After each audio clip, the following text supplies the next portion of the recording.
you could hear all the adults crying. Talk about all the adults were crying. None of the kids were crying. The kids weren't moved at, including me, were bawling in there at the end of this, right? And it's like whenever she's like, Dad, did you cry when you watched this in the theaters before COVID happened? And then I don't remember seeing anything else. And then in March, So, right, this movie we're talking about tonight, Coco, right? I saw this in the movie theaters, right? And on Christmas. And I remember watching it, right? And I'm there and there's all these kids because it was like, everybody, some people take kids to the movie theaters. Mm-hmm. I guess because it keeps them quiet or something. I guess it turns down the noise in the household. I'm not sure. Maybe that's what I was doing. That's what I was trying to do. So that's my personal story, right? At the end of the movie, you could hear all the adults crying. At the end, like talk about all the adults were crying. None of the kids were crying. Wow. The kids weren't moved at all. But like all the adults, including me, were bawling in there at the end of this, right? And it's like whenever I think about this movie, I always think about that part. And my daughter, every time I watch it, she's like, "Wow, because that's how this joint moves me. So, yeah, this is an interesting one to talk about, man. We about to do Coco. So if y'all didn't know, we about to talk about Coco, the Disney Pixar film. Kicking it over to my man, Mr. Will, to drop it on us with this summary, man. In Coco, the audience is introduced to Miguel, a bright, curious, determined boy who lives in a Mexican town and yearns to be a musician despite his family's long-standing tradition prohibiting that form of art. When Miguel accidentally crosses into the land of the dead during Dia de los Muertos, he sets out to find his deceased idol Ernesto de la Cruz, whom he believes is charming trickster Hector. Miguel discovers the magical world of spirits, marigold bridges, and ancestral connections. As time runs out, he must secure a blessing to return to the living while uncovering the truth of his family's past. As Miguel learns more about Hector, he realizes that the famous Ernesto de la Cruz stole both Hector's music and his life, shattering Miguel's belief about the supposed hero. This revelation deepens Miguel's understanding of what truly matters: memory, legacy, and family bonds. The film culminates in Miguel's heartfelt performance for his great-grandmother Coco, which restores her fading memories and reunites the family with its musical roots. Ultimately, Coco celebrates the enduring power of remembrance and the importance of honoring loved ones across generations. There it is. And listen, if you're looking at us on YouTube right now, you see Mr. Will's got the Christmas time. He got the Christmas hat on. He got the Christmas colors. Like he's in the spirit. Light. We're talking about movies all this month that are animated. So you want to bring all different generations and demographics together. What better to do so? And, I figured I'd get in the spirit. Man, so this is Coco. So we've been doing a month of, like you said, animated films, right? We did Transformers the movie, which was devastating to us emotionally as growing up. Wow. then last week we did Spider-Man Across the Spider-Verse, which, is probably one of the greatest probably one of the greatest movies made of all time, actually. Put it like that. And tonight we got Coco. So, I was talking about it from the beginning, just the experience of going to see this joint. I always remember this particular movie, one, because of the movie, but two, because it's the last movie I saw in the theaters before COVID. That's not what you want to have happen to you, man.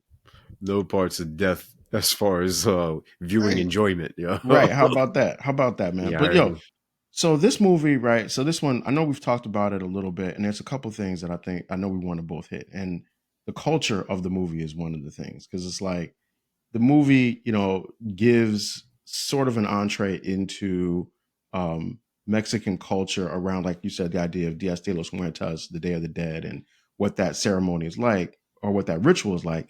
But it also kind of has some things where it's not as thorough as it maybe could be, right?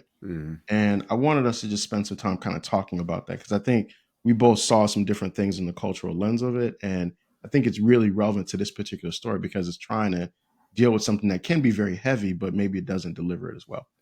No, that's an excellent point. But before that, I want CJ to take credit for something he said during the cutting room floor, a preamble to this.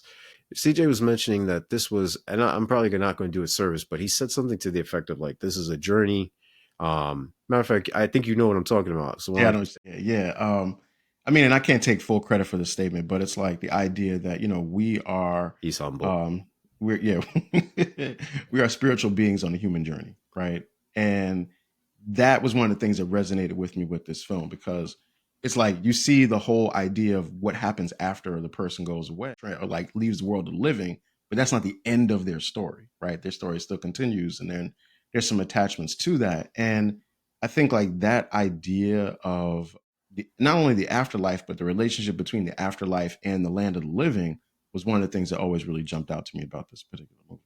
And that's my jumping off point with reference to the disparities, the discrepancies, the differences with the Mexican culture. Now, mind you, I'm not Mexican. I'm not pretending to be. I don't view this from some cultural appropriation lens or anything like that. I'm merely trying to highlight from a historical standpoint of what I've witnessed and what I've read, which is by self admission very limited to the resources that are out there. But with respect to that, not every Mexican family celebrates this Yeah. particular festivity. This video, excuse me, this movie would give you the false sense or the false impression that everybody gets down like that. That's not how that Mhm. goes. A lot of the colors, dress, garb, way of speaking, that's not Mexican, quote unquote, either. The presentation of how they're celebrating or the decorative, the candied skulls or the marrows or anything of that ilk, that is not a quote unquote solely universal Mexican thing. Okay. There are Yeah. different, distinct cultures within Mexico that address the celebration of family members that have transitioned in a very uniquely way that is to their own culture. So I definitely want that to get out there. Yeah. And Simultaneously, can I also just add that yeah. I think that idea, it's fun. Like I know like in the movie they talk a lot about the idea of like the ofrenda, right? Mm-hmm. Or like the shrine that's built Yeah. to the ancestors. But most black families and households, certainly your grandparents' house, there's all the pictures of all Mm-hmm. the relatives. Usually like it's on the stairs or it's Mm-hmm. by the Oh, staircase you yeah, walking yeah. up, like you see all the pictures. And there's like it's funny because like a lot of times it's set up where as you're going up the stairs, you're getting to the oldest of the ancestors, right? So it's like it is a cultural thing that more than just obviously this one particular group does.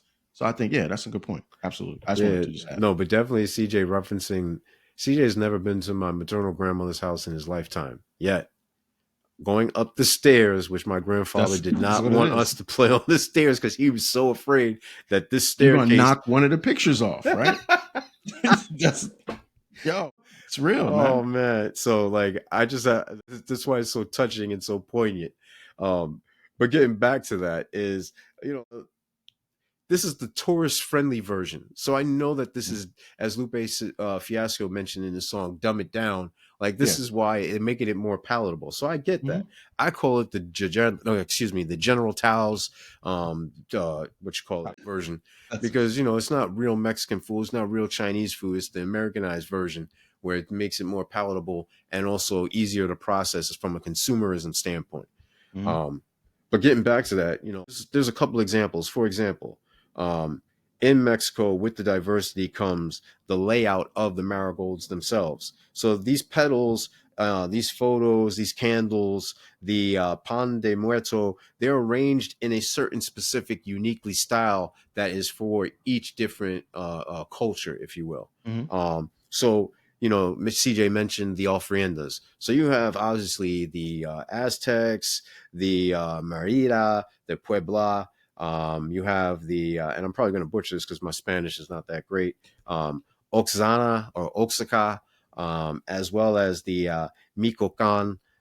These different things celebrate, highlight, are very symbolic of specific things, whether it be the culture, the structure, the status. Like Mhm. they're uniquely presented in a way to where it highlights either someone's prowessness or deficiency or the Yeah. common likes, whatever it may be. You get this movie, and it's intentional that the colors are very vibrant, not to scare the children. Yeah. You know, Yeah. the even the spiritual guide of Imelda, the grandmother, excuse me, the great grandmother. it's a cat, but it's a Hmm. more fierce looking cat. But remember, it's got the vibrant colors and the broad wings. So it's Yeah. almost like something that you know is mythical and can't do anything in real life. So the parents of the movie, of the children who are going to see the movie, can say, "Oh, that's fairy tales. That's not real." Diminish that. Um, Yeah. you And know, it's not gonna, and it's also not designed to be like nightmare inducing, yeah. right? Because like I remember, taking my daughter to the movie. I was like, I didn't want her to leave it and be afraid of like skeletons, right? Mm. Or to be afraid of like this giant, like flying cat kind of thing. So I think they had to like kind of do that to make it where it's not going to be a Yeah. problem for you at, 9:30 at night when you try Of to put course not. somebody down. God forbid, night lights and everything. Right, right. Yeah, you want it to be like that, right. Yeah, and some people don't use skulls. Some use Yep. incense, some use candles, some have specific foods or even water. Yep. So the symbols, that's why I'm going back to the symbols. Like you don't see these things here. You see this general mural, if you will. And then you see when they go into the, say, for example, when Miguel goes into the cemetery, there is this tomb, if you will, that's erect in honor of Ernesto, and the Yeah. guitar is there and everything. And that's not usually the same thing. Um, and unfortunately, most families can't afford anything elaborate as such, so they take more meticulous care in their home to Yeah. celebrate and to honor their ancestors. So, there's certain things that, and I could go on a little bit further, but I wanted to drill home the point that, this is not unique. Excuse me, this experience of this generalization must be broken down more uniquely, but simultaneously it was done because of the confines of the film being, I think it was like what, 2 hour film, an hour. Yeah, it's about 2 hour film, Yeah. yeah. So Yeah. yeah. I mean, I also think that like there's, of course, it is going to be compact, right? Of course.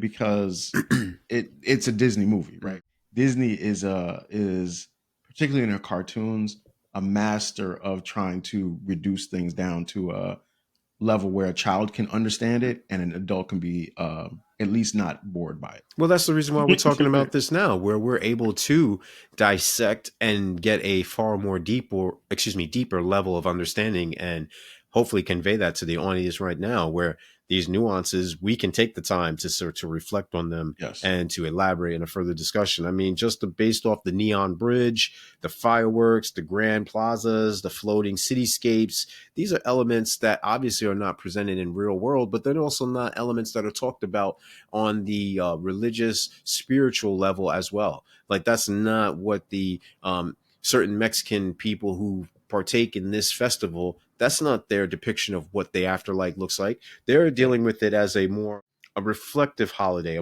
it's a definitely a dazzling celebration, don't get me wrong, but it's more reflective and it's an intimate tone where there's a more seriousness also. This seems Yeah. like it's like some grand fiesta, and and everybody's out there Yeah. running amok and doing whatever, and that's not the Yeah. case. Yeah. I think like that part is I just I keep coming back to like the idea of like what happens when you're trying to take these concepts and put them Hmm. into like the cartoon world, right? And I agree that like the thought of it itself could very easily have been terrifying, Yes. right? And even like Miguel's kind of journey from the real world to the world of the ancestors could have been scary, but it's not because of just how they kind of handle everything, the way that they do it.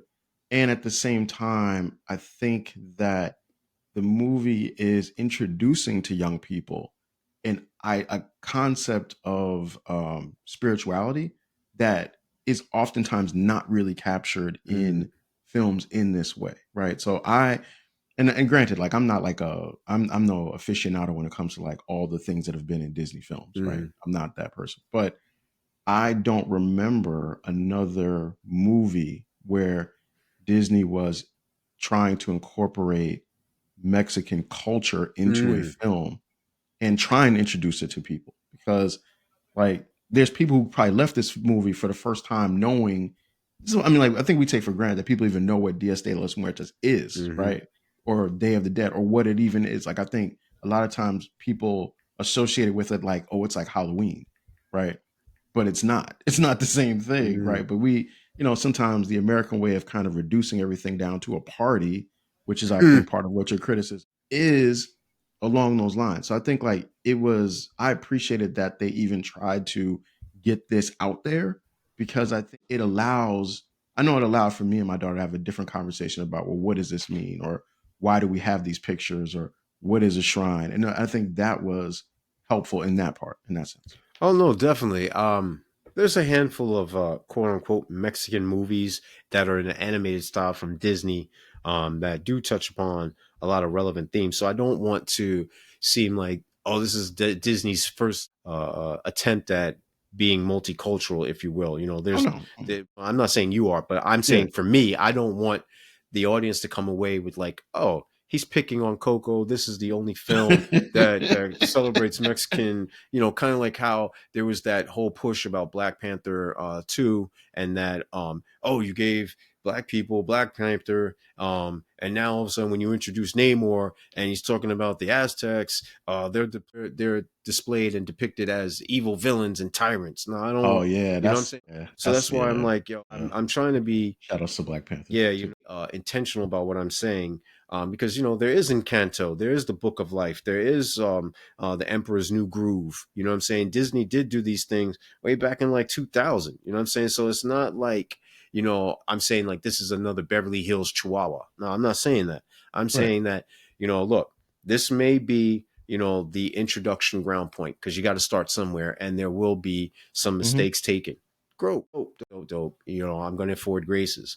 But at the same time, I'm looking at it bigger picture or macro, where I'm like, well, you know, the international audience might be introduced to this, and this may be give them a partial understanding or depiction of this particular culture, or it overly is cheerful interpretation of what's going down, missing the very nuanced feel and vibes that go along with this, that talk about, yeah, there's reverence, there's the solemnity found in a real place, there's the colorfulness and the cherishing and celebration of life. You know, it's not just a, you know, one size fits all type of deal. You know what I'm saying? Which is what could be misconstrued because of the way that all of the characters are depicted, whether it be their garb or their uniform or their outfits or, you know, the music they sing. Well, I mean, like, Remember Me is kind of tiresome. Like, they needed to come up with some new music in that joint, but that's just me. You hating on Remember Me, man? You didn't like this.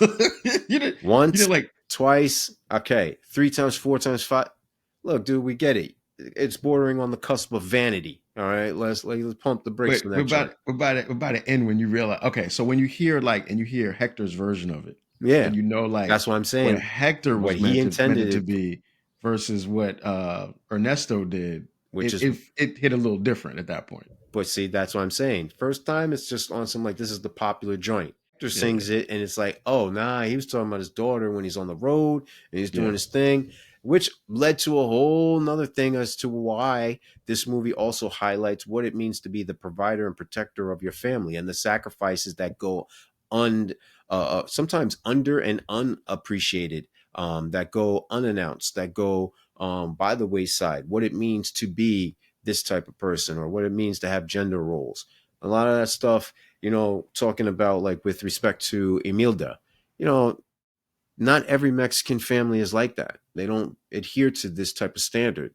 And this movie would have you gain the false impression, kind of like, you know, the kid out in the Midwest who's never Mhm. interacted with black people before, and all of a sudden they think all they do is wear gold teeth and stand on a Mhm. corner and do all this ridiculous stuff. Like, that's not the case. We're not a monolith.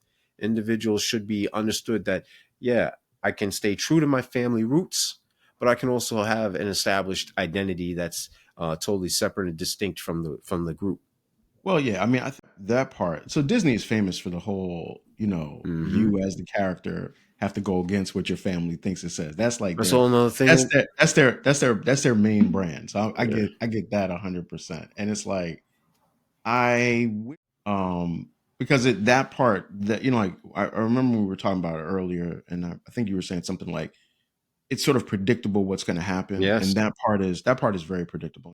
Disney, like almost like a Marvel movie, ironically, has a Yeah. certain format that it does go on, right? You get that, so you know where Miguel is going to end and where he's going to get to in the end. And you know that the family's 2 not minutes going early. to have any indelible marks. They're not going to have the black sheep in the family, the person Yeah, yeah, or yeah, be a that, criminal, a murderer. yeah, absolutely, yeah, and I will get to that because that's like one of the things that I didn't like in the Mm. film. But I do think that the idea of the family unit, the idea that the family has to stay together is an important part. And Miguel, ironically, he gets the approval to pursue his thing from the ancestors that have passed away that laid the foundation for what his living relatives are doing now. Like you said, Imelda decides I'm off music forever based off what happened with Hector. Even though And yet she can she sing and she used to sing. Yes, yes, and yet she's the one that is like kind of get back and pursue that at the same time. So there's also like this intergenerational healing process that happens that I just loved that part of the movie. And I know I'm getting into the cake with me. No, but you touching upon that leads me to this. One, if there's true healing, you have to acknowledge the pain and the past and see what it is that caused those things. And I think that the family does a great job of doing that. They all, unfortunately, blame Hector Right. by defacing his name from the picture, defacing his name and his likeness from the picture, which, ironically enough, is crazy because it's like, yo, this little boy wouldn't have had to search for who he was because that's what this is. It's a Hmm. search of identity if they would have been up front. You can't pick and choose what it is that you want to highlight in your family because what you do in the cloak of darkness eventually comes to light. And with respect It, to Hector, he's portrayed as a bum. When you first see him, he's a vagabond. mhm.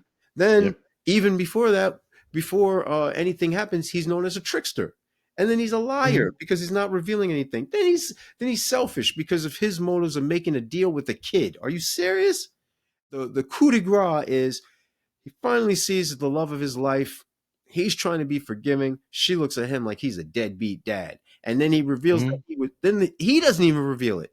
Great Yeah. grandson reveals that he was murdered, and she says, I can't forgive you. So What? that is a now that part is a narrative weakness in the story. Like there's no question about it. You're That being very that generous. part doesn't that part doesn't well it's still a cartoon movie. Like like there's always going to be a part where I'm just going to remind myself about that. But that is a narrative weakness, and that would get into the hate. So I'm gonna get there because We don't like have to, I'm just saying these are the that's one of my themes. things. Yeah, This that's is one of the my things. commentary of the film Yeah. that we definitely need to highlight, and we can elaborate more about that. But I think in that same vein, we're talking about the satire, the irony, the contradictions, and what could appear as the hypocrisy. I find it ironic that the marigold, which is a central theme, an essential player, almost another character, can also be known the flower that's grown in that specific region of Mexico Hmm. and Central America is known as the African marigold, where a lot of these things have African roots, and that Hmm. is glossed over. You don't see it, but you do see it. The Sempa Suchil is the marigold that's found that we're talking about. That is the bridge and whatever has the pre-Columbian contact of Africans and the shared linguistics, culture, stance, festivities, hobbies, folk story, et cetera, you name it, all the way down to genetics. Um, it's reflective in the statues, in the art, the cuisine that you can Yeah. see in the movie. Yeah. So Yeah. when Yeah. I talk about the nuances that aren't properly displayed, it's about not also honoring the trueness and providing validity to all the claims that have been made about who did what, where, when, how, why, and how. So it sounds like you want the movie to do more than it did. I think that the movie can do more than what it did and would have been a great platform to be on, say, a Netflix, a Disney Plus, whatever have you, so it could go into a little bit more intricacies. Or like Yeah. they did with the Makes sense. Hercules joint, where they put it on Disney Plus and it was an ongoing series. Kind of like a Hmm. lot of these movies, whether it be Chippendale's Rescue Rangers, which is an offshoot of Chippendale on Hmm. previous incantation of Yeah. Disney, or Tailspin about Baloo and the Jungle Book characters, you name Yeah. it. I got you. So before we get to the cake, I do want to talk about ironically death. Right. So the movie is dealing with death in a I guess it's like not in a very sad way, right? It doesn't do that. It No, doesn't it's it sad. doesn't it doesn't make it sad, right? It doesn't like even and it's interesting because it's like, okay, Miguel has an experience that I think would make him look at death dramatically differently than every other character in the film, because he, by virtue of actually being in the world of the ancestors, knows in fact that when someone does pass away, there's something else that happens, and that they are actually with the other people in the family, and that they're actually okay. But what he knows is actually what everyone else believes, and that does kind of change his particular expression of what like that is. Even at the end, we asked that when Coco passes away, it's like, he's talking to his little sister at that time. It's interesting because I think like he has now an insight that no one else would really have in the exact same way, which is different. But I remember like when we were talking, I think that you had a different opinion on like how the movie just deals with death in general. Yeah, I will definitely agree that he possesses a knowledge that the others don't and possibly will never have until Right. it's too late. So I'll definitely agree with that. And it's because of this uniqueness. So he's Hmm. the bridge, Yeah. which is ironic because children are flowers, the marigold, and being the bridge is composed of marigolds. So the movie is dope in the sense that everything is seamless, everything is uniquely intertwined, and everything is intentional. So I get that. Hmm. Um, where I where I where I part ways with you is one, it romanticizes death. Whether it be the last scene between Ernesto and Miguel just communing and talking about, yeah, we got to get you back so that you can have the others remember me.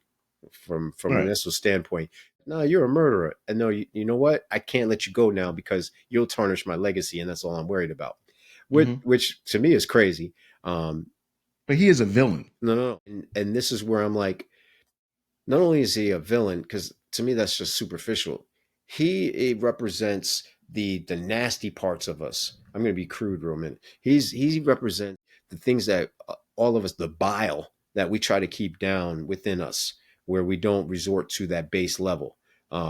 He's talking about, you know what? If this secret ever got out, I would be humiliated. And I'm humiliated because I did it. And I know I shouldn't have done it, but I was too Hmm. caught up in that. And that's happened to everybody on the planet. I don't care how minute the situation was, whether it be you picked your nose or that you actually did something where you cheated on your taxes, whatever it may be. Everybody has a secret that if they feel if it Right. got out, it would Yeah. destroy them, and they Yeah. But would be. he's a And that's what I'm that's saying. Like yeah. Yeah. his secret now is I'm a murderer, And I and stole all the and I songs from stole all Hector. the song. There is nothing redeemable about me in the Hmm. eyes of these individuals because I've committed the most heinous of heinous things. But Hmm. yet, ironically enough, he's going to be remembered for those things because in our culture, in the world that is, I'm saying globally, we celebrate murderers. Yeah. In Mexico, But in the movie, he is removed from the story, and they do correct it at the end. oh no, no. It's like, What remember, the they Rivera family opens up like the new memorial to to Hector, and they tell the true story about what happened with what's his name, Ernesto. So but they're that still it's resolved in intertwined. the movie. But they're still intertwined because they have to say we knew him. We didn't know this. We thought Ernesto was this. So they're Yeah, still bringing up his name, but it's right. Hector. Even though Yeah. Ernesto did this, it's Hector. Hmm. Hector was taken from us prematurely because of Ernesto. So that Yeah. whole thing, like he still won't be forgotten. So Right. that's the ironic part about it is that oh, you would think that you'd be forgotten because you did these wrong deeds. Nope. You know, You're you know. Oh, I'm sorry. Good. please. But you just said something that's really interesting because you don't ever see what is the byproduct of Ernesto's life Yep. from that After the point result, forward, and right? you don't have So to. like, yeah, like that's interesting. That's it. That's an interesting point. Hence Like why I that. said you can have this Yeah, on a that's an interesting Disney point. series of a continuation Yeah, because it maybe. uses there's so many underused development points that could be brought to light that would hammer home because if this is supposed to be about fables and legacy and morals and values, you've got to continue to reinforce that. That's why we continue to tell the same stories over and over to a different generation so that they now know the lesson because they come in as a blank slate. Yeah, And ironically, if we don't tell them, it will be forgotten. yeah, and the person will be forgotten, No which is doubt. the other part too. Yeah. All right, man. Let's get into the cake, man. I got a couple things here. The Pixar animation, of course, that was one of the things I loved about it. The part, so there's the scene where Miguel like sees all of his ancestors for the first time Hmm. in the ancestor world, man. I just thought that was so amazing. I mean, like the idea of being able to see your relatives, like really, like the way that he does. I just think that that's a beautiful, like, just idea and concept. Like the site, quote unquote, that he develops Hmm. is like, I think something that a lot of people would wish that they had. Oh Like to yeah. to be able to see, even at the end when they're doing the anniversary of like Coco's passing, and Coco is there, right? And they can't necessarily see her, but she's there. To be able to see those people, damn, I don't think there's a person in the world who wouldn't want that, just to have that moment, especially to know that those people were there. Like oftentimes people say like, I feel like my this person's presence in this room, right, or Mm, with me, but to know that they were there and to see them, that's just amazing. You talked about it before, but the idea of the final death, that a person really, that even the ancestor can fade in the ancestor world if they're forgotten, brings a whole new level of responsibility to the people in the living mm, world that that like Miguel kind of has to learn, because he doesn't think that all that is real. It's mm. important. And then he realized how vitally important it is, because he sees like Hector almost be faded or fade away because no one really remembered his name. And then the last thing is the ending. I'm gonna talk a little bit more about this in my Mm, in yeah. my hot take, but I just thought the ending, just everything with Coco just kind of landed it for me. So that's my kick. I dig it, man. CJ and I had a lot of the same like, and the animation style, all that good stuff. I mean, it goes without saying.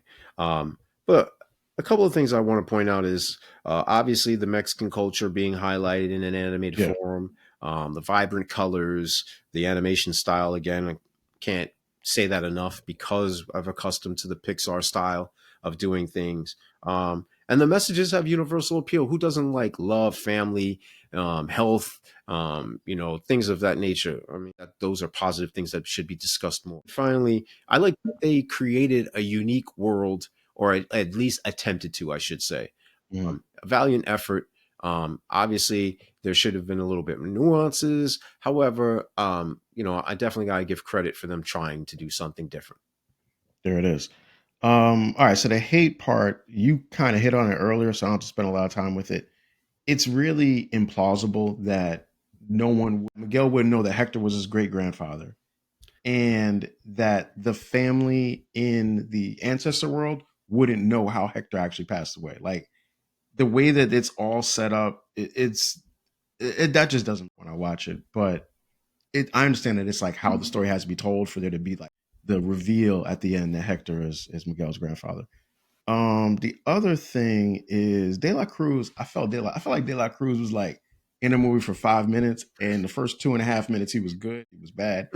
They could have like kind of just built it up a little bit more, like Mm-hmm. him as the character, because like he's revered kind of like as the famous rich, musician, but you don't really see the character a lot. And then when you do, he goes from like, good guy, would throwing a party to like menace, like in 5 minutes. So I just wish they would have spent a little bit more time kind of making you think at least Ernesto was good. And I saw, Think. like, I remember when we were talking about this earlier, when you were going through your notes, and you talked about the character of Bellwether in Zootopia, right? Mm-hmm. Which is a great example, because they kept that character like going along long enough for you to like think that she was at least a good guy, right? And then when she turns bad, you're like, oh man, Mm-hmm. little Bellwether is evil. You know what I mean? But it's like it was like a lot of time that you got to know that character. So I wish I would have did that more with her next time. Well, see, that's the thing. Pixar is known for its formulaic approach to things, and in the creative space, you want to see something that's genuine. I liken it to raps. Um, you got criticized and chastised for biting. Keeping it real meant having your own style, doing your own thing, and even if you had, say, for example, the same sneakers as somebody else, the way you flipped it, your own. Hmm. So this is one of the things about the movie that I'm not necessarily pro, Coco about, is that it is Pro Coco. formulaic. Yeah, think about that, pro Pro Coco, Coco. which is crazy. Right. Yeah, this guy's great. But that's one. But that's one of the things where I'm like, You So you know, don't like the Coco is what you're saying. That's what you said. That's what you just said. You just said you don't like the Coco, which is fine. That's good. But that is what you just said, though. but go ahead, though. I'm sorry. Go ahead. Go ahead. I mean, that's crazy. Um, but yeah, I'm definitely not in favor of that approach. Don't get me wrong. Mm-hmm. When you there's certain things that we like, so you tend to go back to them, obviously. Mm-hmm. But in this space where you're trying to say, hey, this is about Mexican traditional values or whatever, or this is about Mexican culture or whatever it may be that you're trying to specify. And in this case, where you're talking about this Mexican family that only talks about making shoes and they don't deal in music and they have this ancestor that is questionable, whatever, you would like to see a little bit more nuance. Another thing that I don't know. I just don't like how one's feelings are meant to supersede reason.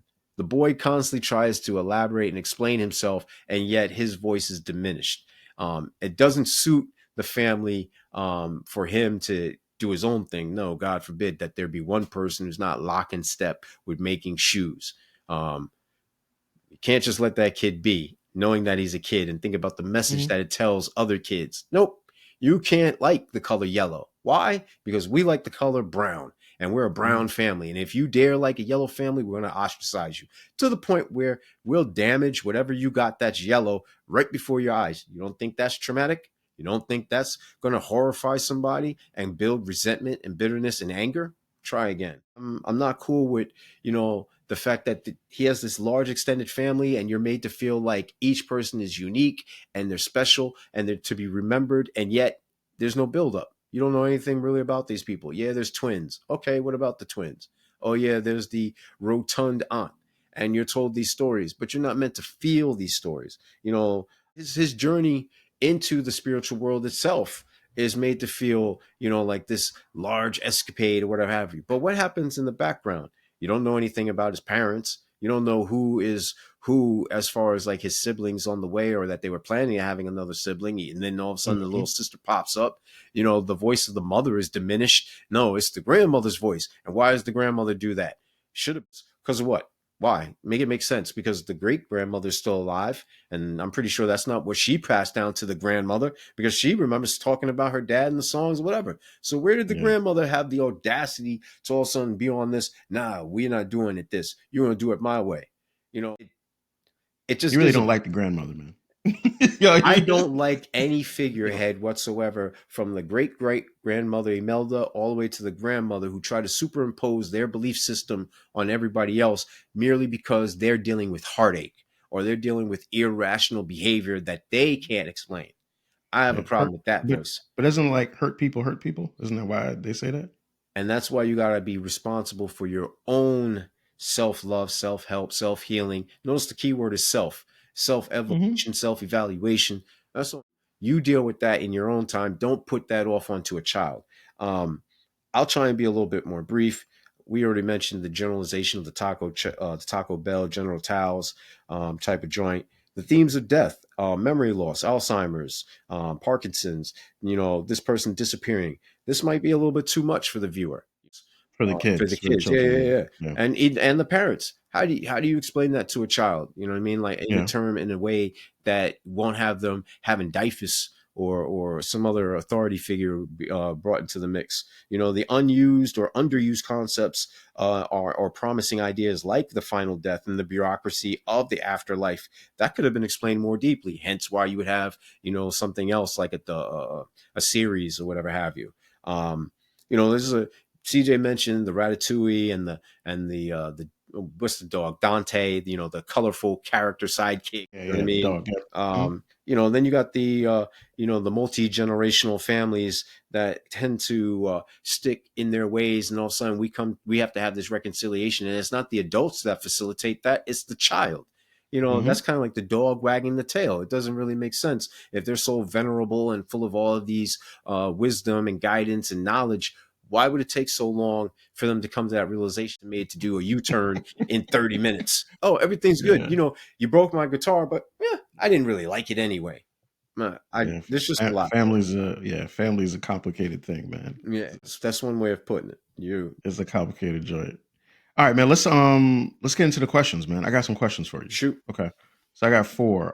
And some of these may be like along the lines of what you talked about, Yeah. but No, you that's hit it all. cool. Okay.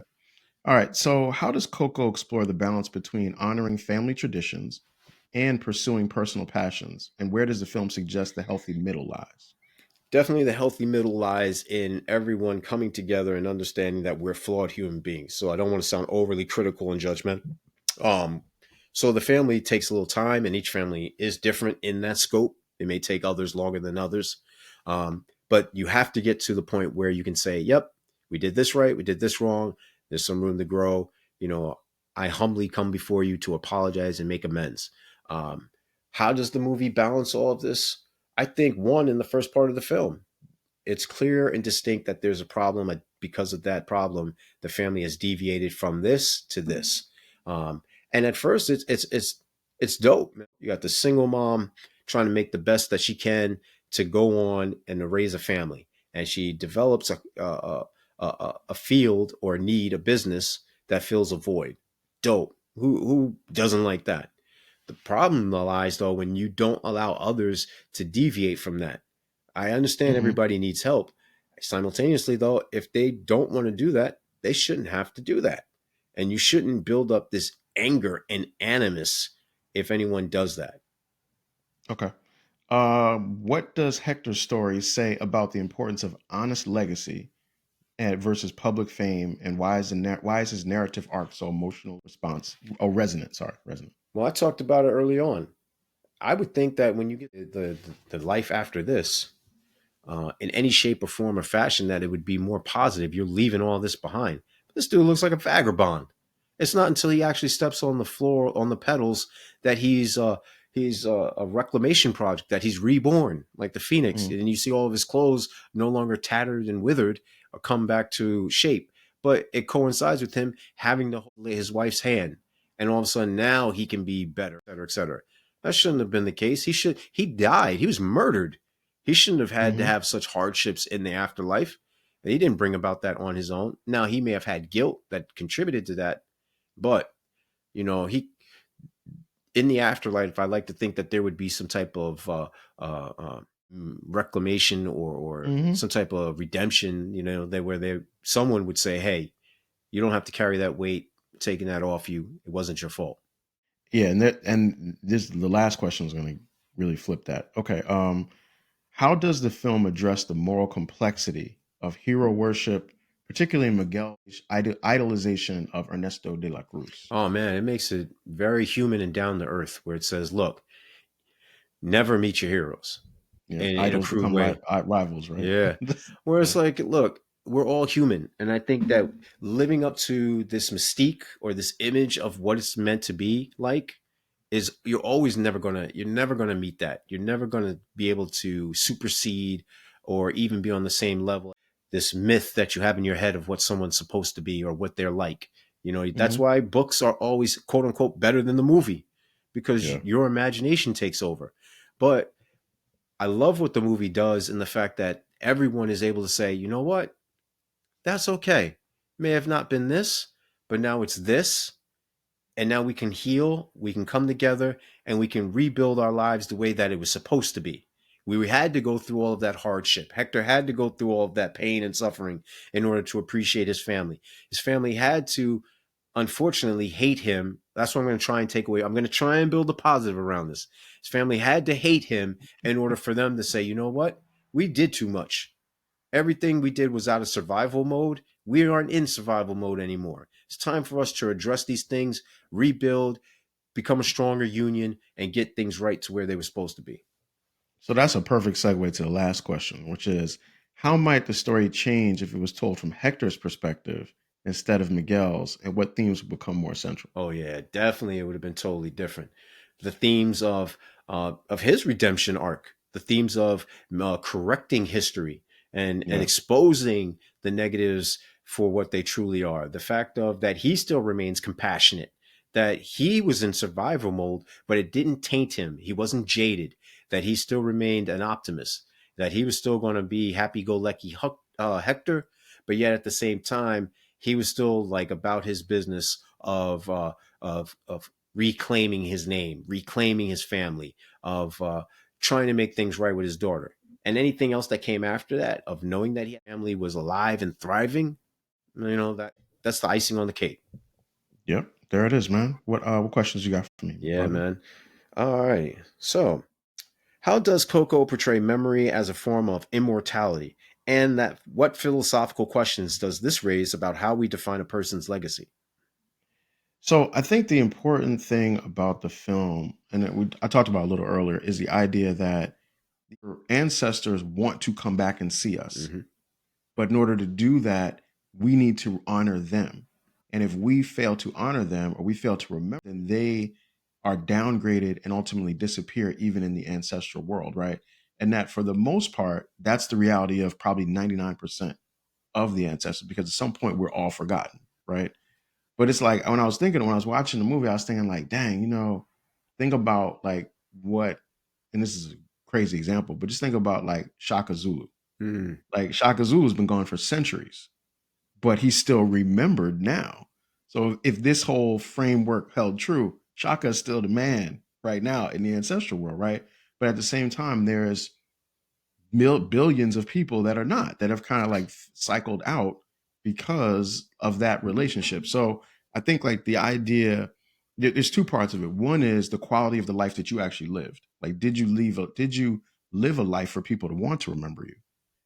The reality that there isn't, it's virtually impossible that anyone's going to be remembered forever, because all the people that remember you are going to fade away at some point.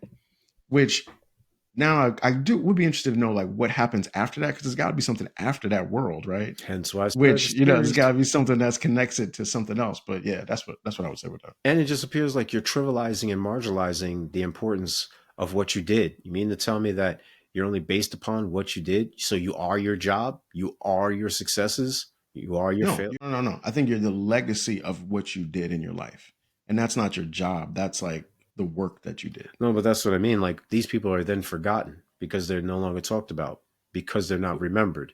So it's like, Right. look, you mean to tell me that you as a person, you're only based upon someone remembering you, good, bad, or indifferent?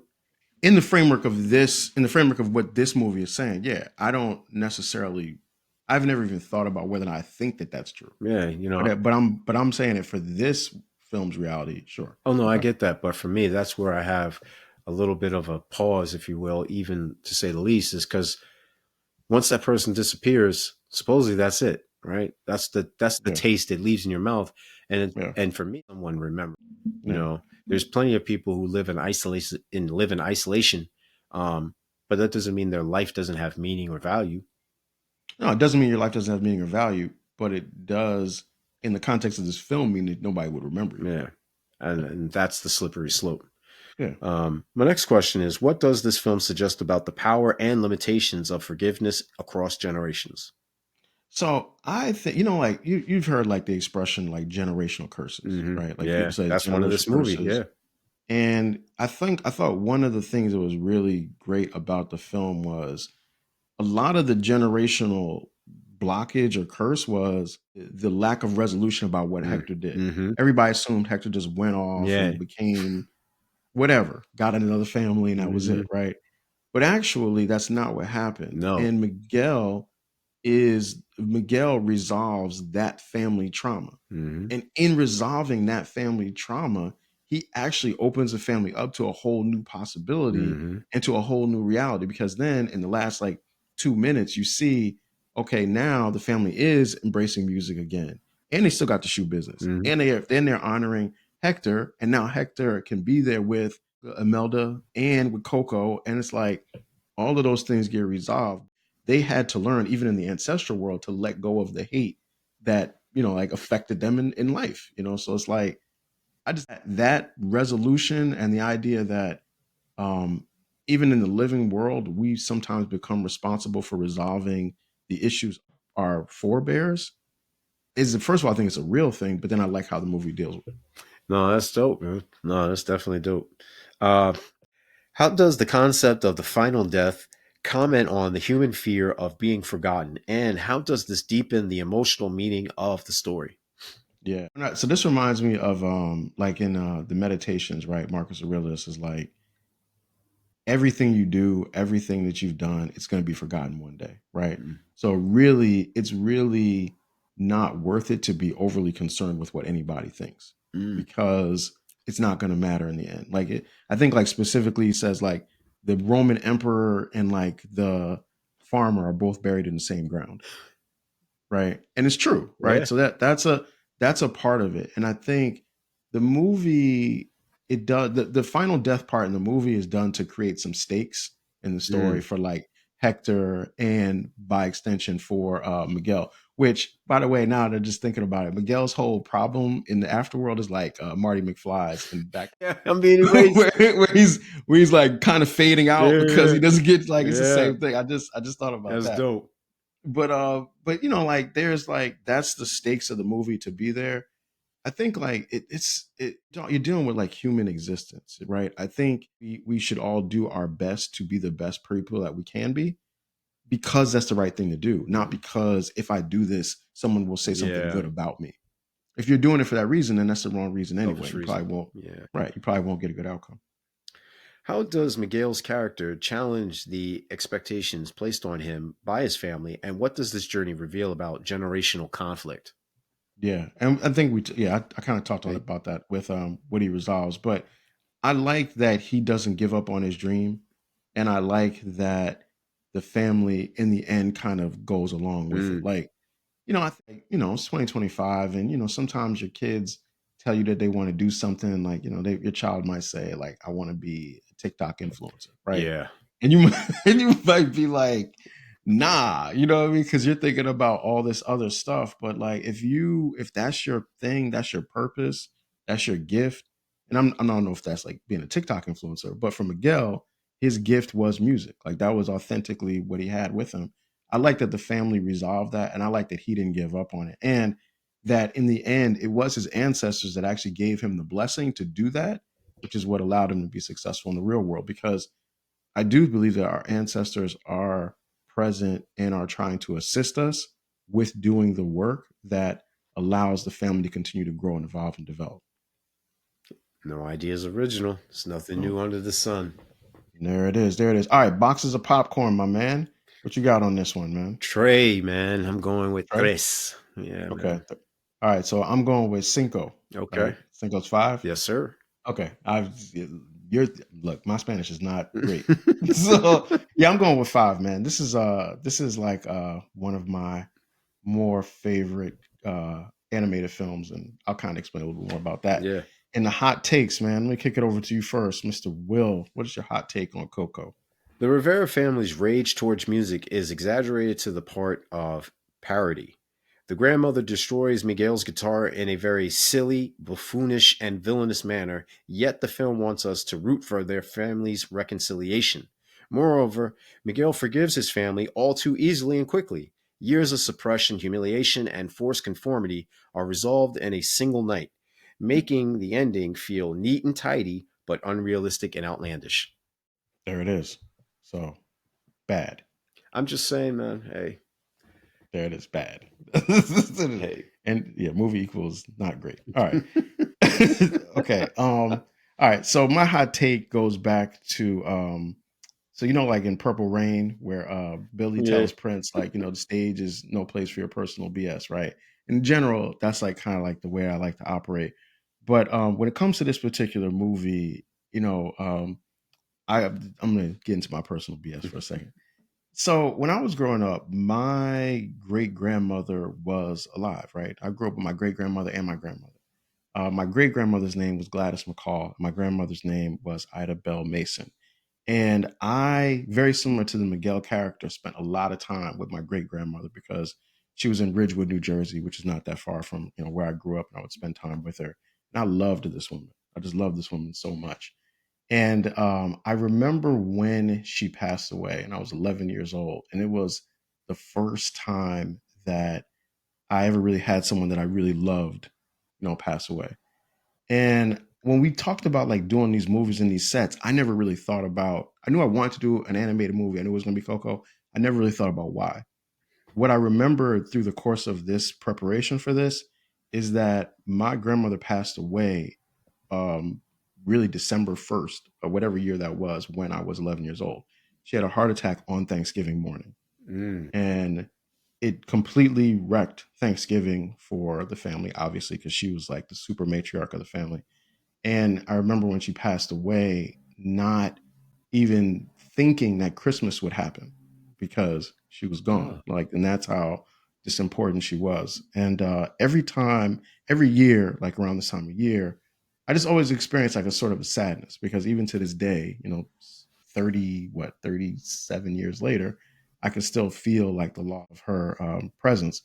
And the movie to give for the movie to convey this idea that she's with me and she's with us and she's still with our family has always been something that just moves me emotionally when I look at this movie and when I think about it. So it's if you have somebody like that in your family, I know we all do. I think that's like kind of like the big thing that I always pull from this film, and it's the thing that I really love about it the most. So whenever I see this movie, whenever I think about it, I think about my great grandmother, Gladys McCall, and her legacy, which I always remember to this day. That's it. That's my hot take. And that's that. And next week we're coming back with Ninja Scroll. So we're gonna get A different. transition, yo. Yeah, what a hard transition from that, right?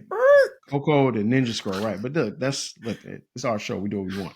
So Sticky Floors Podcast is available wherever you get your podcasts. We are on Apple Podcasts, we're on Spotify Podcasts, we are on YouTube. We want you to continue to like, subscribe, and share. We're also on Threads, we're also on X, we're also on Facebook. So there's all kinds of ways to continue to engage with us. And our Threads, we put a Threads post out a couple of weeks ago about the Mount Rushmore of our animated movies. Thank you to everybody who responded to that because there was some really interesting picks in there as well.